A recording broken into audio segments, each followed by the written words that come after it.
प्रिय छात्रों, आज की क्लास में हम पढ़ेंगे क्लास 12th की केमिस्ट्री से रिलेटेड चैप्टर पॉलीमर में प्राकृतिक रबड़ और कृत्रिम रबड़ के बारे में। रबड़ के पौधे का वैज्ञानिक नाम होता है हेविया ब्रासिलियेंसिस और इस हेविया ब्रासिलियेंसिस के पौधे के चीरा लगाकर हम एक द्रव प्राप्त करते हैं जिसे लैटेक्स के नाम से जाना जाता है।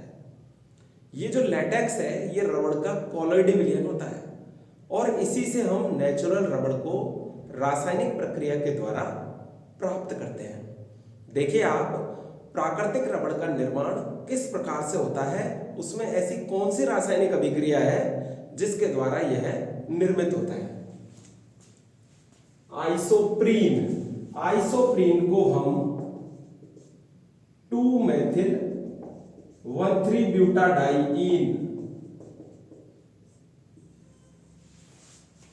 के नाम से बुलाएंगे और आइसोप्रीन के N अणुओं की अभिक्रिया जब हम कराएंगे अर्थात उसका पॉलीमराइजेशन होगा तो दोनों तरफ के पाई बॉन्ड ब्रेक होंगे और यहां पर डबल बॉन्ड निर्मित हो जाएगा और इसके N अणु आपस में जुड़ जाएंगे और जुड़कर हमें आइसोप्रीन से पॉलीआइसोप्रीन का उत्पाद प्राप्त होगा।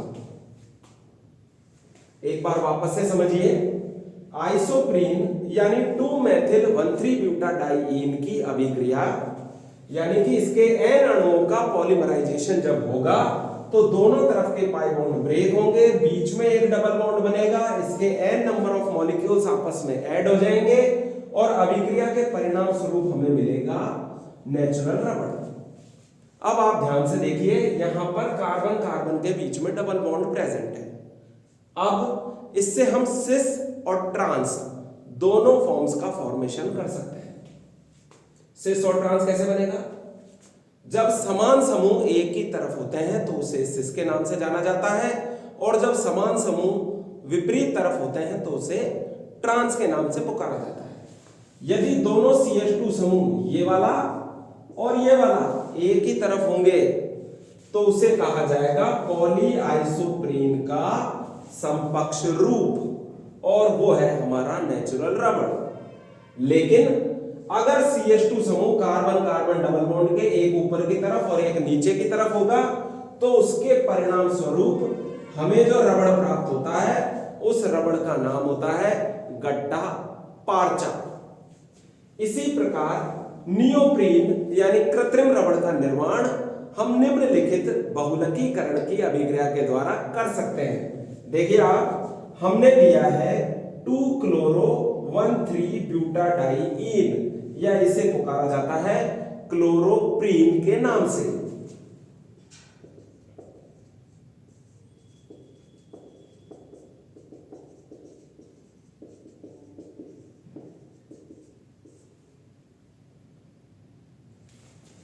और जब 2-क्लोरो-1,3-ब्यूटाडाइईन के N अणुओं का पॉलीमराइजेशन होगा तो उसके परिणाम स्वरूप कोनों वाले डबल बॉन्ड ब्रेक हो जाते हैं और वैलेंसी को सेटिस्फाई करने के लिए बीच में डबल बॉन्ड आ जाएगा और इसके N नंबर ऑफ मॉलिक्यूल्स का ऐड हो जाता है और ऐड होकर हमें जो रबड़ प्राप्त होता है वो नियोप्रीन के नाम से जाना जाता है।